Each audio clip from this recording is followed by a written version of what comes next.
Hello. You guys may be wondering where I've been for the past 5 months. Well, I've been working on a series of short form video essays. Recently, my main channel's just been long form video essays, which are fine. I love making them. It's just they take a lot of time to make, and usually people don't want to sit through like 20 minutes of me just like rambling about random shit. So I decided to see if I could make shorter form essays that more people would find appealing and more palatable to watch. I'm not sure if I'm going to continue making like short form essays in the future, but the main reason I'm making this video is just to have a compilation of what I've been working on for 5 months. These are going to be the exact same videos on my other channel, so if you already seen those videos, this is just going to be an entire compilation of them. I'm just testing to see like if the long form video essay format is going to work or if I should stick with the shorter form essays. So yeah, with that being said, I hope you guys enjoy. Video game horror has changed a lot in the past couple decades, from simple point-and-click games to full-blown virtual reality. But very few have left such a big impact on the survival horror genre as Resident Evil. Developed by Capcom, Resident Evil not only laid the foundation for an entire genre, but also solidified its place as the perfect formula of creating a great horror game. The story's premise revolves around the Special Tactics and Rescue Service, or better known as... They're on a recon mission in response to the disappearances of previous STARS teams that were sent to investigate a series of disappearances near an old isolated mansion. You get the choices of either playing as Chris Redfield or Jill Valentine. As players uncover documents, journal entries, and audio logs, they gradually piece together the history of the mansion and the Umbrella Corporation's experiments deep within the property. One of the key factors that makes Resident Evil a great game is its mastery of atmospheric tension. The lack of music is replaced with the silence only broken up by sounds of doors opening and your character's footsteps.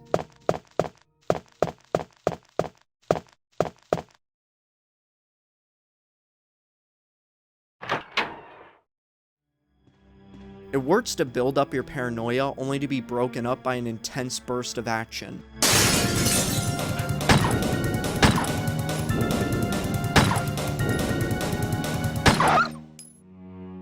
The game has a fixed camera angle that limits visibility and movement, as players are often left blind to see what lies around the corner. This, mixed with the game's tank controls, contribute a sense of panic by making movement intentionally cumbersome, making any encounter with a creature a game of getting ready to fight it. Resident Evil introduced several innovative gameplay mechanics that became a staple of classic survival horror, one of these being the limited inventory space. The game only gives you about 6 or 8 inventory slots depending on who you play, and this forces players to carefully consider their choices, managing resources like ammunition and healing items, along with key items used to solve puzzles and open doors. This not only added an extra layer of strategy, but also heightened the feeling of vulnerability. The puzzles that are seamlessly integrated into the story encouraged out-of-the-box thinking, breaking up the action with moments of cerebral engagement.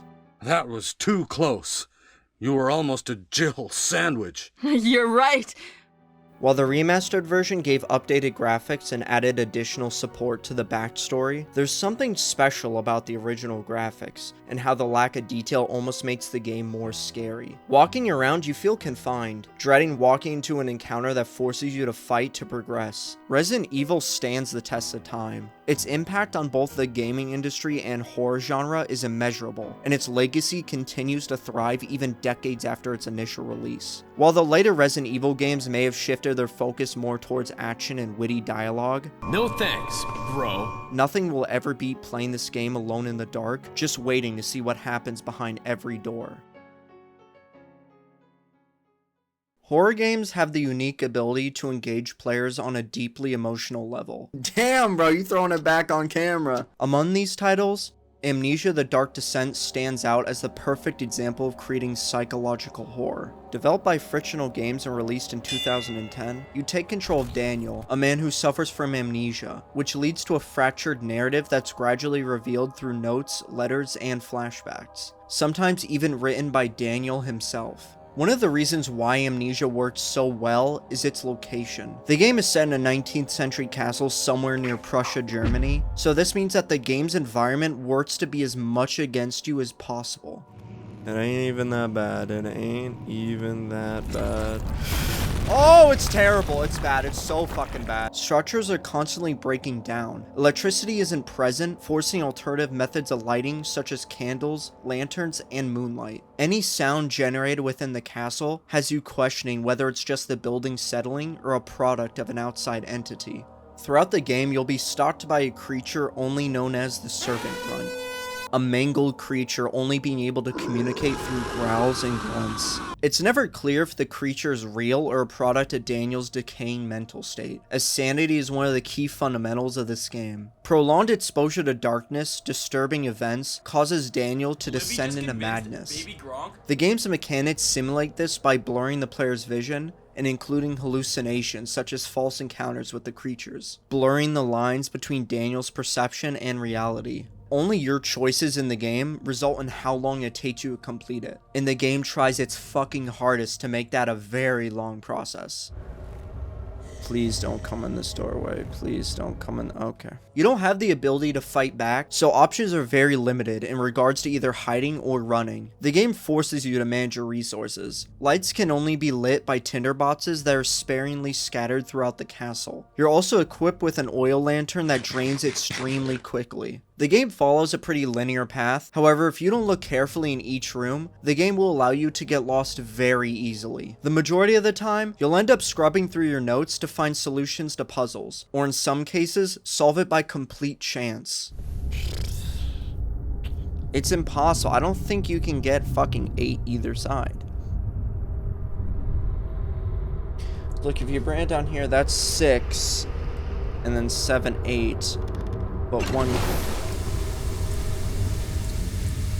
Huh? However, sound and visuals are Amnesia's bread and butter, and sometimes those peaceful moments of solving a puzzle are the only relief you'll get. Just keep going, just keep going, just keep going, just keep going, just keep going, just keep going, just keep going, just keep going, just keep going, just keep going, keep going, keep going, keep going. What the fuck is that? Keep going, just keep going, just keep going, just keep going. Overall, the feeling I get while playing Amnesia is unmatched from any horror game I've ever played. Its story is cemented into my brain and will hopefully continue to haunt me for years to come.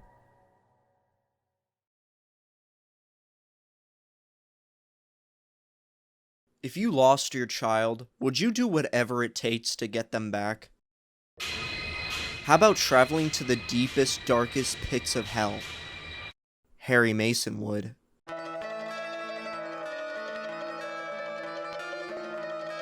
Developed in 1999 by Konami, the Silent Hill series has had its ups and downs, from complete flops in the franchise, to the second most hyped up reboot behind Metal Gear Solid, only then to immediately be cancelled. Silent Hill has become the go-to game people think about in terms of exceptional storytelling and atmosphere. You take control of a father named Harry Mason, who's searching for his 7-year-old daughter Cheryl. Now it's crucial that you know that information, as Harry will feel the need to repeat it numerous times throughout the game.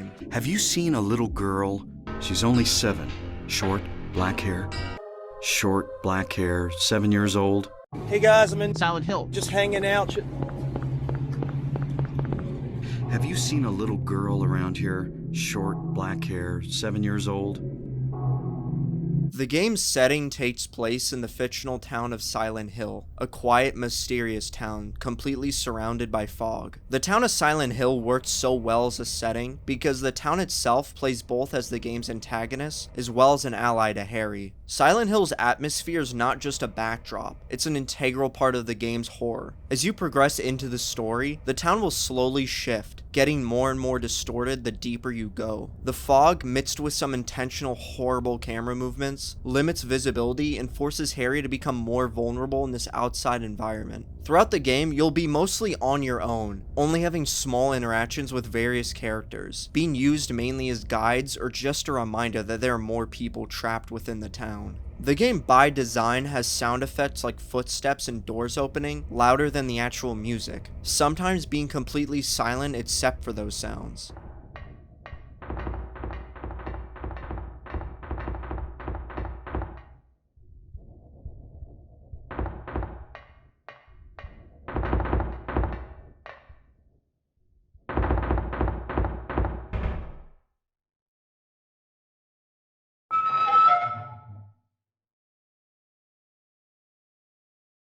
Or sometimes the game will just use sound to decide to fuck with you just because it knows it can.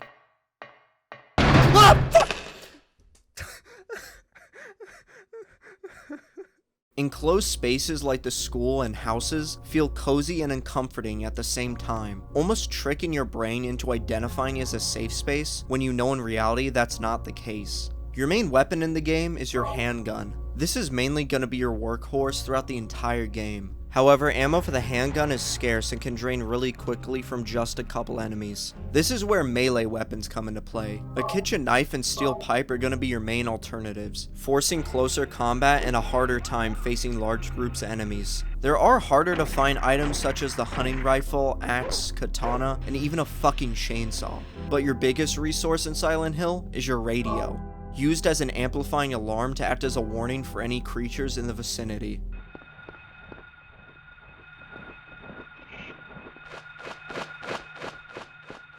Throughout the game, you'll have the opportunity to encounter a large variety of puzzles, often intertwined with a narrative, and are some of the best I've seen in horror games. It purposely gives you limited information, but relies heavily on your ability to interpret things like maps and notes that are left throughout the town. Unfortunately, it seems that my ability to interpret symbolism fails when needed most.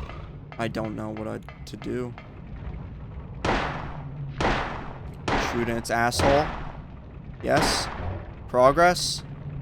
The locations themselves even act as a puzzle, having layouts that are constantly blocked or changing forms, making you plan out and adapt a route of where to go next. Wait a minute, oh fuck, what I can do is I can go up that first floor, up to the second floor, and then take the stairs down to get to the oh dude, alright, now we have a fucking plan, let's go.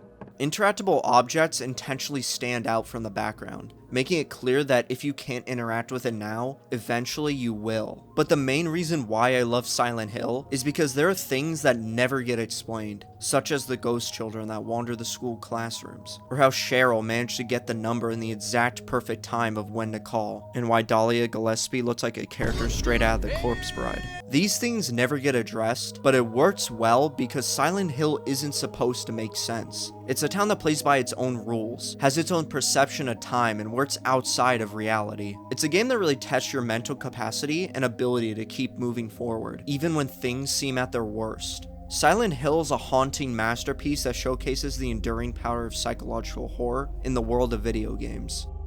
Let's save real quick, mine is fucking well. Wait, where do we save? I think saving is in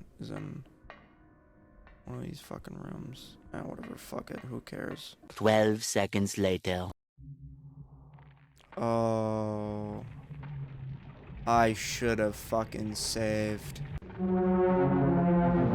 whatever, fuck it, who cares?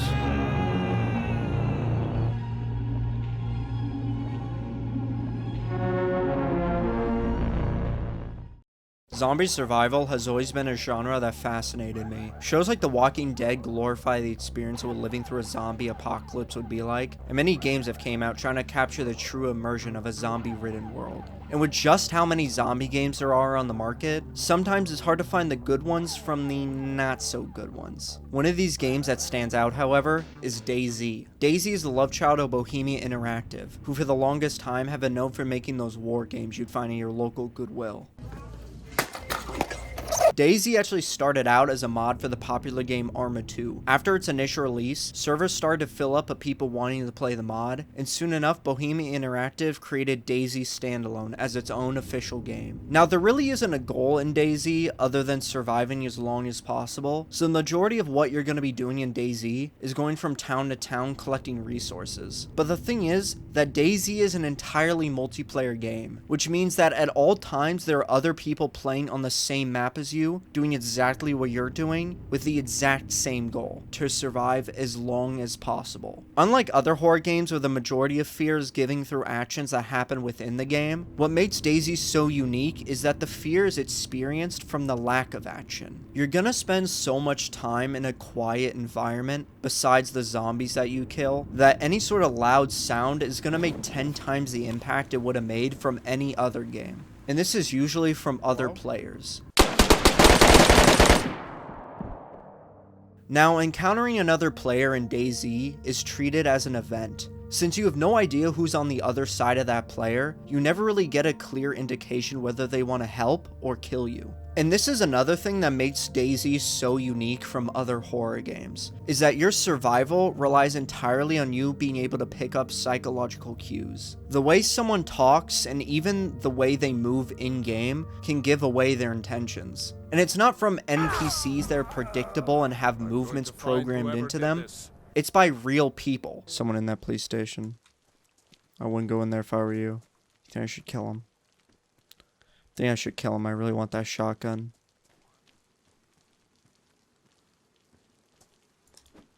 Oh, he's done, bro. He's down. Bro, I got him with the old fucking police station trick. In DayZ, the results of combat rely on 40% skill and 60% strategy. A game like DayZ, with how god-awful the combat system can be,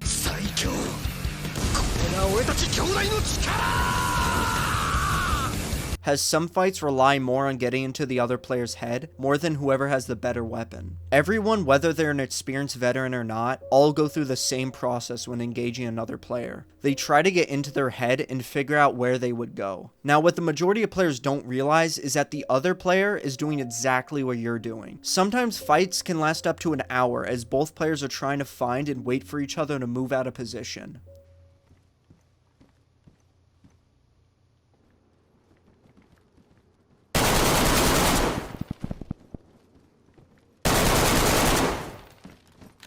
And even when the fight's all said and done, you're still not safe. You don't want to go looting the body because you don't know if someone's watching that body, just waiting to reap on your rewards. Sometimes fights can result in both parties losing, as the results of getting shot in DayZ are brutal. This as a result makes both players think if going into a fight is going to be worth it, a mechanic that in and of itself is the most innovative part of playing a game like DayZ. Sound is actually one of the key senses that DayZ focuses on, arguably more than sight. Especially if you're traveling on your own, it can either be your ally or your enemy. When playing isolated for long periods of time, your mind starts to play tricks on you, and sometimes your ears can be the only thing that differentiates what you think you see versus reality.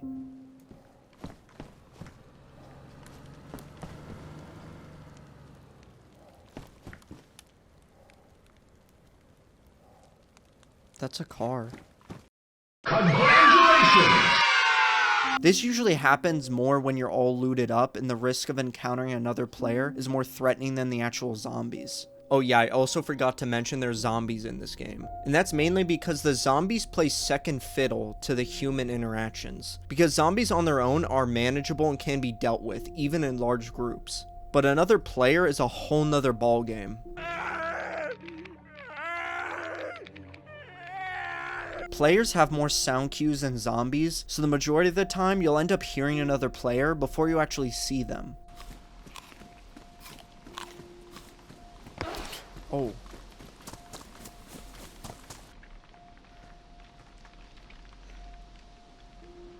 Now, if you do have the unfortunate circumstance of traveling alone, things get a lot more different. The environment doesn't change, but the overall tone of walking around from town to town makes you more and more paranoid that you're being followed or watched. Especially when you see things like dead zombies strung around the towns or doors to buildings opened. You start raising your guard, and even the littlest of sounds can make your skin crawl. So you start doing things like constantly checking behind you to see if you're being followed, or staying in buildings and checking outside to see if you can find anyone lurking around the walls. Every little creak in the floorboards has you convinced someone's waiting on the other side of that door, ready to shoot you down as soon as you open it. Versus when you're with someone and actually have the luxury of conversation and a reliable guard to watch your back. But when you're alone, it's just you, left with your thoughts fighting against you.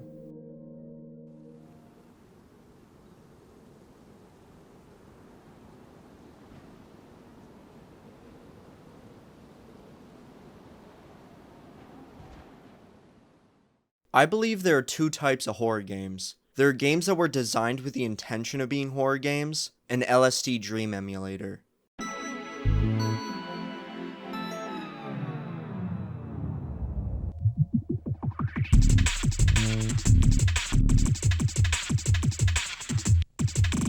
Now, when I talk about LSD Dream Emulator, it's gonna be the special exception when it comes to this series, as really nothing intentional in this game would categorize it as a horror game. Hell, even the way it was advertised stated that this is not a game. Developed by Asmik Ace Entertainment and released on the original PlayStation in 1998, exclusively in Japan, LSD has received a widespread Western audience in the past decade. This is mainly due to the game's developer, Osamu Sato, having an extremely large influence on LSD's development. Stemming from his past days playing racing games on the Sega Saturn and consistently crashing into walls, Sato made LSD with the goal of creating a game for people who suck at games. With this idea in mind, this gave him the freedom to use LSD as an experimental game in a time where deviating from a linear story wasn't common in game development. Instead of a traditional story structure like a beginning, middle, and end, LSD has dream sequences. The majority of sequences will start you out in a yellow building, with almost little to nothing to interact with. Besides the camera and movement controls, the game has no interaction button, but bump into any structure, and I mean anything, and the game will fade to white and teleport you to a new location. And that's pretty much the whole game. As players traverse through these surreal dreamscapes, they'll encounter bizarre and often disturbing imagery that defies conventional logic. None of the structures have a purpose, a drive to move the story along, if there even is a story. They're there simply because they can be. There's also no indication or pattern of where you'll end up after interacting with an object, so you could enter a tunnel and end up in a location similar to that of the inside of a body.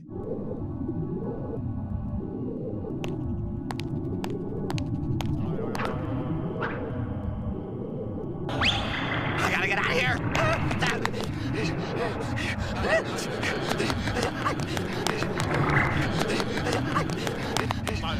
Where's the time machine? Where is anything? Where?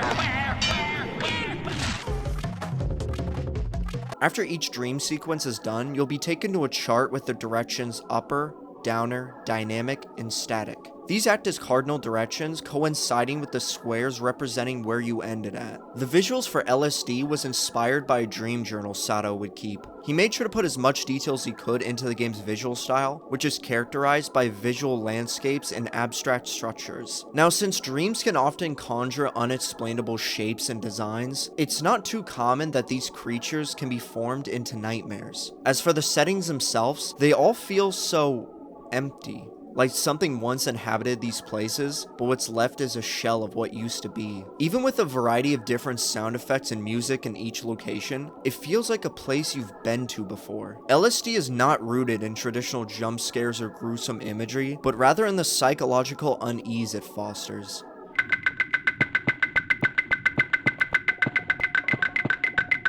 The game's dream logic challenges players' perceptions and expectations, creating a sense of disconnect from what people usually identify to as reality. Since there's no logic attached to this universe, really anything has the capability of happening. Audio also plays an extremely huge role in setting the tone for this game. It's very metronomic, not only in its music, but its sound effects.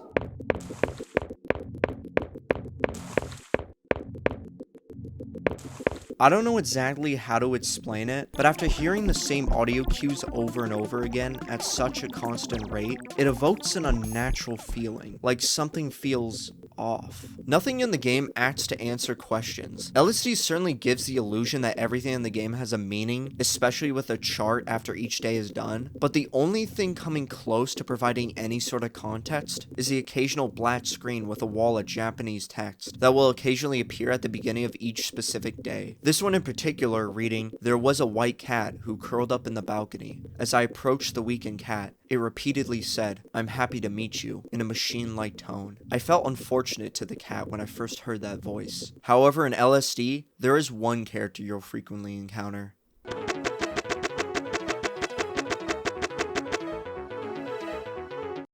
The Gray Man. Now, no one knows exactly who or what his purpose is in LSD. He'll sometimes just appear in a location and then disappear in an instant. Now, there have been stories from people claiming that they've seen the Gray Man in their dreams, even before even playing LSD. Many look at Sato for any sort of indication on the meaning, but Sato himself conjured up this world from a jumble of dreams. And the thing about dreams is that sometimes, not even the person who dreamed them know what they mean.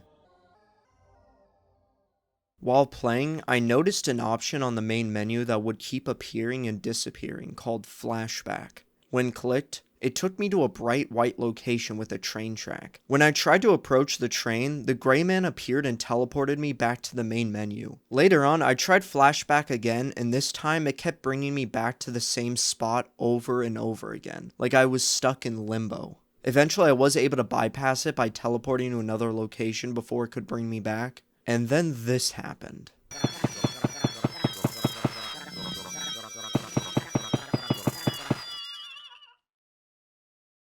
What the fuck? Why'd the music just stop? The game just stopped dead in its tracks. I don't know, part of me wants to think that, like, this is part of the game, and, like, I did something I wasn't supposed to, but another part of me just feels like this game just fucking crashed, which is weird because I'm on an emulator. Usually, like, if the game crashed, the emulator would, like, put up an error, like, letting me know. But, like, no, I'm getting no errors or anything from the emulator. Now, this could be just chalked up to a simple game crash, but I find it strange how it happened right when I was able to break the limbo, as if someone didn't want me going there.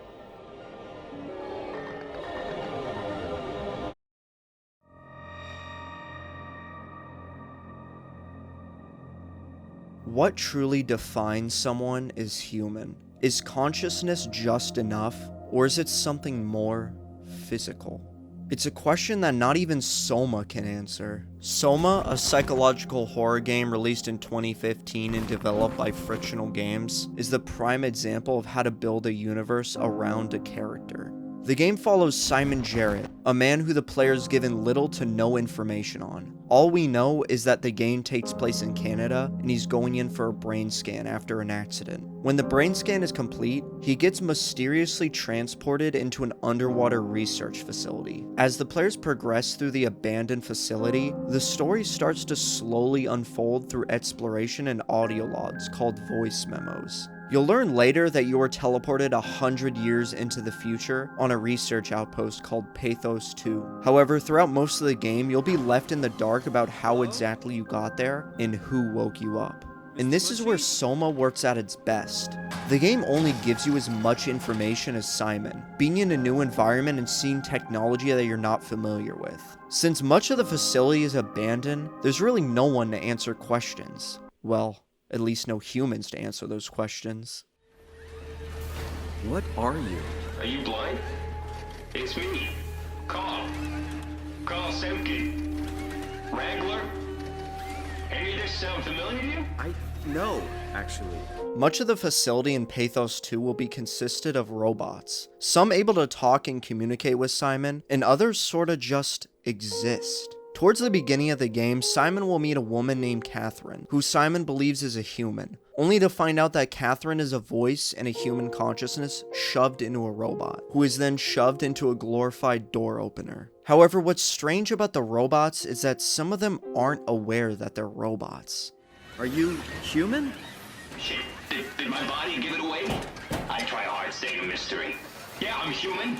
Are you? When Simon tries to explain that they're not human, they'll disregard what he says or just flat out not understand him. You'll explore a variety of research facilities, all without having very little interaction, besides the occasional conversations with Catherine. But you have a plethora of background information from voice memos or just visuals you see around each station that acts to tell a story. Now, voice memos act like a human brain, but it records a snippet of the last memory before the brain was either destroyed or deactivated, having the majority of voice memos ending abruptly from something destroying their black box.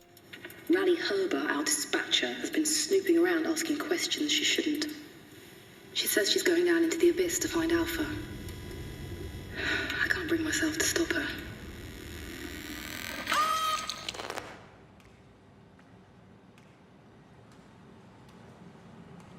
And this is another portion of Soma that really makes it stand out from your average horror game. Soma delves into profound psychological questions about consciousness, identity, and the nature of existence. The game challenges players to confront ethical dilemmas and grapple with choices made without consequence. The only consequence being able to live with the choices you made. A good example of this is given to Simon midway through the game. Up to this point, it's clear to Simon and the player that he's no longer human. The Simon that went in for the brain scan was certainly human, but the Simon who teleported 100 years into the future was merely a human consciousness implanted into a dive suit and activated. In order to travel to a facility deeper within the ocean, Simon must once again transfer his mind into a dive suit. However, what Simon doesn't realize is that a mind transfer has significant consequences, and I find no better way to explain the process better than Catherine did.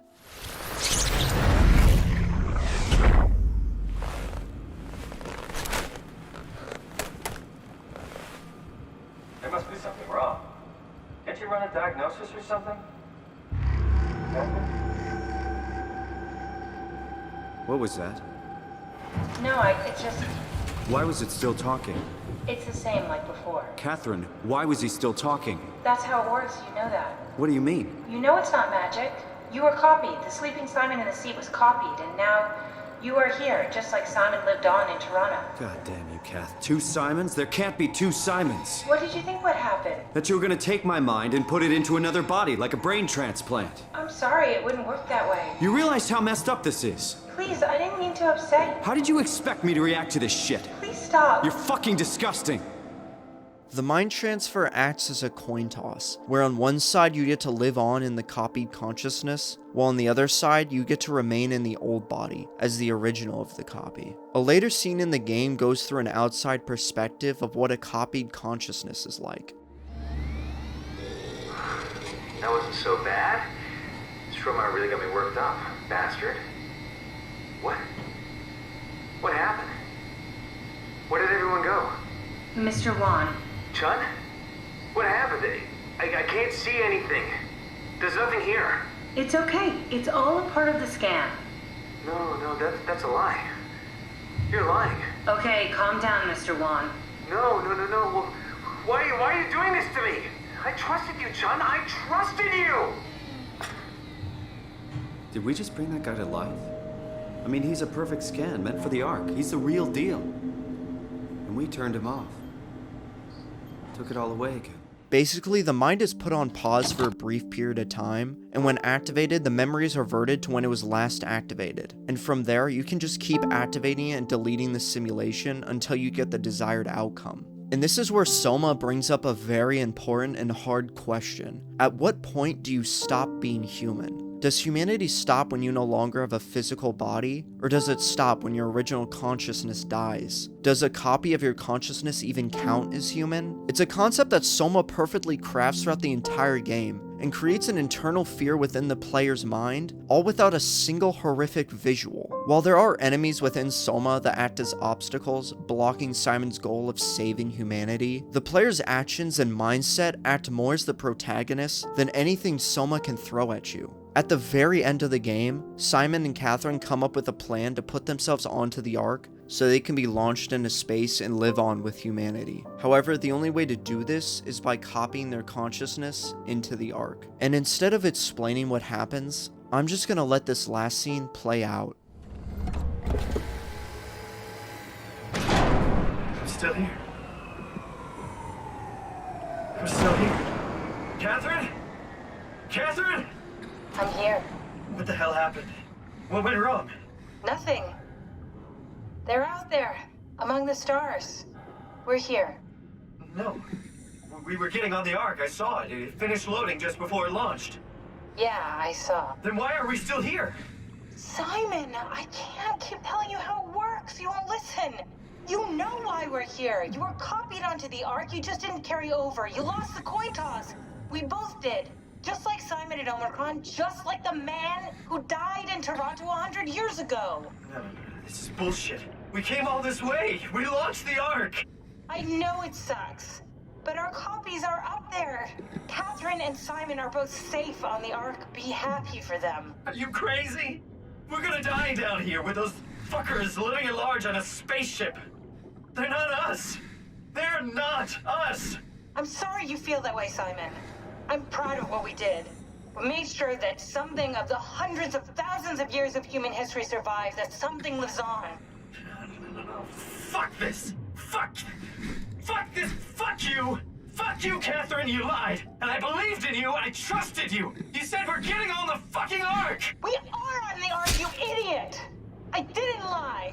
I can't be responsible for your goddamn ignorance. You Fuck! Catherine? Please don't leave me alone. Catherine? Catherine?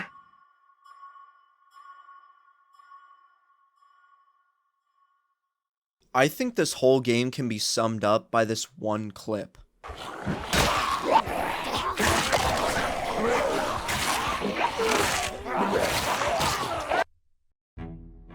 Welcome to Project Zomboid. Recently, in the past years, game devs have focused on making their content as realistic as possible. Most of the time, visuals play a small part in making a game realistic. Project Zomboid, on the other hand, focuses on creating the most immersive gameplay experience possible. Developed by Indie Stone, an indie company based out of the UK and Canada, Project Zomboid is an isometric open-world survival game, combining the best elements of both The Sims and Back 4 Blood. Buck her up, handsome! Unlike other zombie games that focus on creating constant dopamine to the brain, Project Zomboid emphasizes elements such as survival, resource management, and decision making.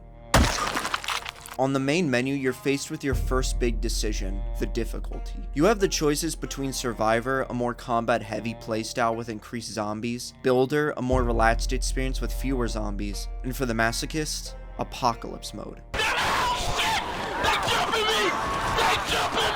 However, your survival relies entirely on how you decide to play. You have the choices of a preset occupation the game provides for you, which determines how many positive and negative traits you need. Traits are extremely important in Project Zomboid. They either work as a benefit or a handicap, so every strength also requires a weakness to be able to balance it out. And this is where you decide the type of character you want to be. Are you going to be a burglar who specializes in stealth and avoiding confrontation? Or are you more of the Nord gamer lumberjack who goes around resolving problems with an axe rather than words? Whatever you decide, the game starts you out in a luxury that many people can't say they have: a house. But not just any house, a house in Midwest Kentucky. As you loot from room to room, getting as many resources as you can carry, you might notice these funny little guys at the top right. These are your moodles. Moodles are indicators of your character's current well-being, with every action you make either having a positive or negative impact on your character. Rather than just focusing on the basics of survival such as hunger, thirst, and health, the mental state of your character also plays a crucial role,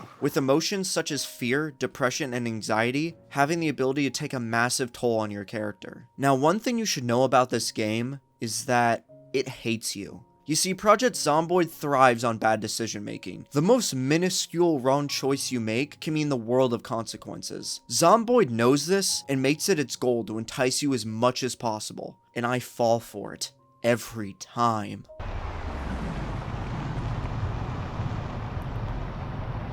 Oh, that guy had a military backpack. That might be low-key worth it. Oh no, no, no, no, no, no, no, no!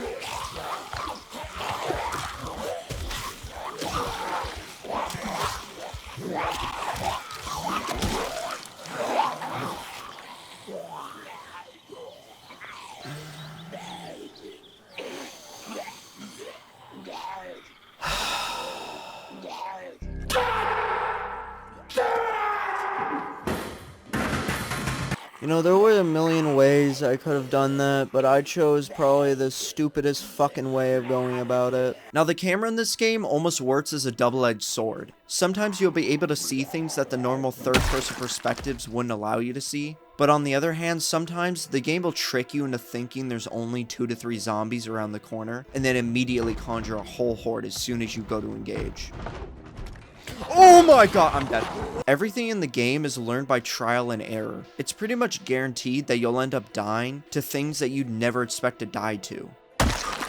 mainly because elements such as carbon monoxide poisoning doesn't really play a big role in other video game conflicts. But over time, you'll learn the do's and don'ts of necessary tasks, such as scavenging, base building, and pretty much surviving in general. The zombies themselves always feel like a threat, having one zombie have the opportunity to completely ruin your run.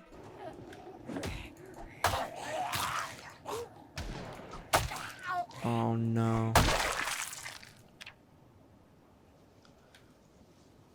Oh my fucking god. No, bro.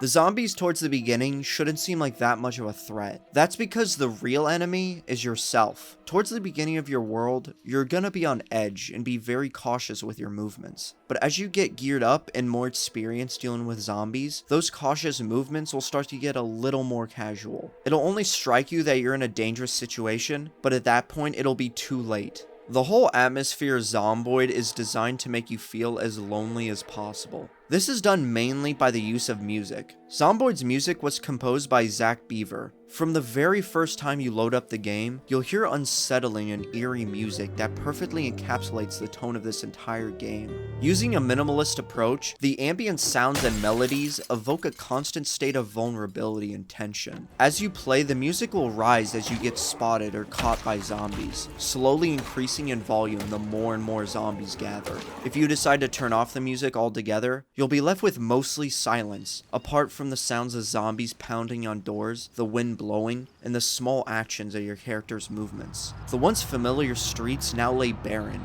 a stark contrast to the vibrant world that existed before the apocalypse. As you explore the empty towns and neighborhoods, you'll find boarded up houses, with dead bodies that either became infected or suffered from self-inflicted wounds. Every house has its own decor and individual story that tells what was happening when the infection broke out. But the main reason why I consider Project Zomboid to be the most immersive survival game on the market stems from the developers making this with the goal of being as realistically detailed as possible. Zomboid ensures that no matter how long you play, no matter how geared your character is, you're always at risk of losing it all and starting back from scratch.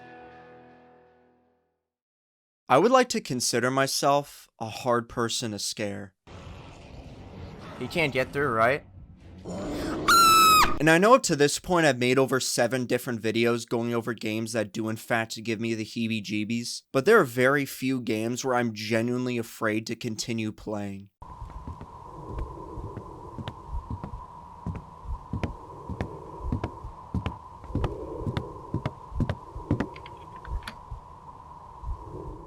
Cry of Fear is one of them. Cry of Fear is an indie horror game released in 2012 on Steam. Unfortunately, due to the overwhelming amount of creepypasta games made by Russians on Unity, Hello, I am game developer, and I love Unity.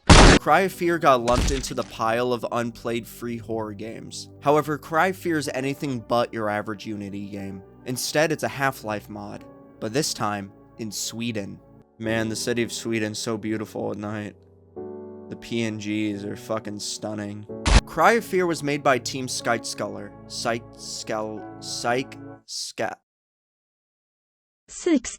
An incredibly small team of developers, which took over 4 years to finish making Cry of Fear, including having them to playtest their own game. With such bad mothers. In Cry of Fear, you play as Simon, a Swedish man who suffers from depression, loneliness, and aggression. We're not so different, you and I. Now, Simon as a character is completely different from your average video game protagonist. Gone is the beefed up super soldier taking out armies with his bare hands, and hello to having girls goodbye themselves after you admit you have a crush on them. I've always liked you, Sophie. No! No! No! No! No! Now, it's clear just by looking at this poor fuck that he's not all there mentally. Throughout the game, Simon constantly gets angry and reacts robotically to things happening around him, although that might just be from some creative liberty in the voice acting. I want to know just what in the fuck is going on here. And the Oscar goes to... One thing to highlight about Cry of Fear's environment is that on the base level, as you go through the different areas, nothing feels out of place. Usually in horror games, they try to make the environment look more decrepit and outer-worldly. However, in Cry of Fear, It's like the game's trying to trick you into thinking you're in a recognizable environment. Of course, as Simon traverses farther into areas like the apartments, they start slowly changing, and things like boarded up doors, metal bars blocking paths, and furniture gorilla glued to the walls start appearing. The sounds in the apartments are the usual ambience you'd hear in the environment, but in this case, these sounds being the main soundtrack for the stage feel anything but comforting. However, there are occasionally more in-your-face sounds, such as windows breaking and an MP3 of a woman crying.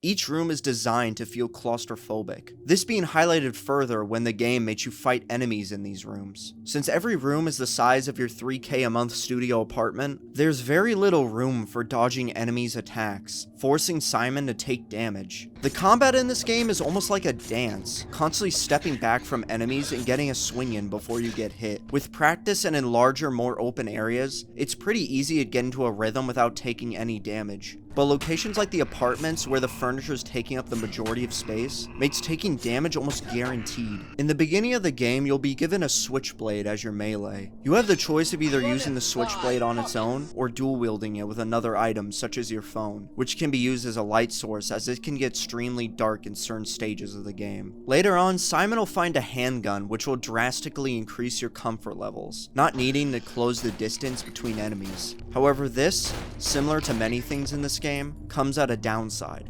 Since you normally need both hands to operate a gun properly, if Simon is dual wielding with his phone, he won't be able to reload, forcing you to unequip the flashlight in the middle of combat to reload your gun. And just a little detail I like, if there's still bullets in the magazine when you reload, just like real life, the entire magazine gets dropped, and any spare bullets left in that magazine are gone with it. It creates a dynamic of deciding to reload your gun for a bigger safety net, or sparing the remaining bullets and risking taking massive amounts of damage. Other guns, such as the shotgun and hunting rifle, require both hands to operate, sacrificing the luxury of vision for a more lethal shot. Now, the enemies in Cry of Fear feel more like Simon's manifestations of fear. Each enemy is a distorted humanoid figure, having features similar to humans, but mixed with grotesque alterations. It's floating. It's a floater! When Simon does enough damage to them, they'll actually just end up killing themselves before Simon even has the chance to. While some feel intentionally placed around just to scare you, the game will occasionally create a red herring just to throw you off when exactly the scare will happen. Dude, please, God, I need a fucking syringe. Stop. They fucking spawned one behind me? Each enemy in the game has distinct sounds, designed to give away their position. This lovely lady in particular, having metal spikes on her hands and feet, creating a constant sound of metal hitting the floor.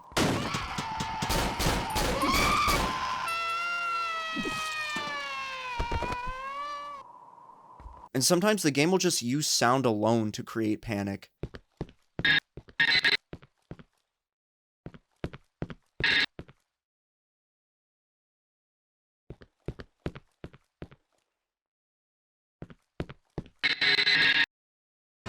Take this scene for example. The game places you in a very tight corridor, with paths going in all directions, leading to dead ends. And then this happens.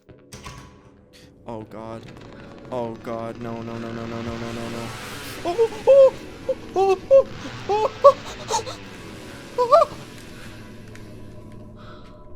Oh my god. Holy fucking shit. That was the worst. That was the fucking worst. After going down the stairs, it then strikes you that there was never really any enemy chasing you, but the game purposely increases the sound of the chainsaw and makes you panic when you turn into a dead end, just to prove that at any time, this game can decide to fuck with you and control the pace at which you play. Oh! What the fuck? What the fuck was that? How the fuck was that fair in the slightest? But at the very heart of Cry of Fear lies a complex narrative, where the player thinks if everything Simon is seeing is reality, or just his blurred perspective on a world corrupted from loneliness and years of chronic mental illness. The game has 4 different endings, all depending on little choices you decide while playing. I would really recommend you be in a good headspace when playing Cry of Fear, and the game will warn you of its side effects before playing every time you load it up. Cry of Fear has one of the most depressing but creatively unique stories from any free game I've ever played. I don't want to go because I'm fucking afraid that they're gonna have the train fucking turn on. No!